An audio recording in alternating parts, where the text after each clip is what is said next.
अस्सलाम वालेकुम। आप देख रहे हैं के न्यूज़ चैनल। खबर शामिल करते हैं साहिवाल से। हमारे नुमाइंदे अली हसन कसूरी की रिपोर्ट के मुताबिक यौम आज़ादी के हवाले से सेंट्रल जेल में एक खुसूसी तकरीब मुनक्किद की गई, जिसमें जेल सुप्रिटेंडेंट मंसूर अकबर के अलावा दीगर इंतजामी अफसरान ने भी शिरकत की। इस मौके पर कैदियों से अपने खिताब में DC ज़ीशान जावेद ने कहा कि माशरा भी इंसाफ की फराहमी के साथ साथ जजा और सजा के अमल को यकीनी बनाए।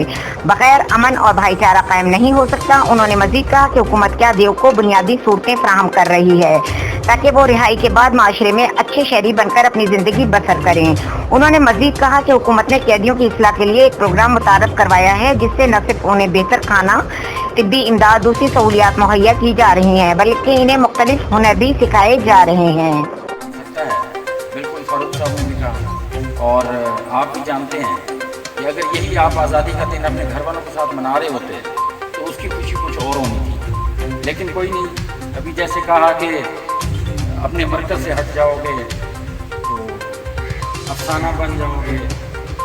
बात वही है कि आप मरकज़ से हट गए, लेकिन इंसान सता का पुतला है, गलतियाँ होती हैं, लेकिन अल्लाह ताला की तरफ से गुंजाइश रखी गई है कि अगर आखिरी लम्हे में भी माफ़ी मांग ली जाए तो वो अल्लाह ताला सबसे बड़ा माफ़ करने वाला है, सखी है, रहीम है। तो आपकी माफ़ी हो जाती है। तो आपसे गलती हुई, जो आपने कोताहियाँ की। आज तजदीद का दिन है, आज आज़ादी का दिन है। हम दुआ करें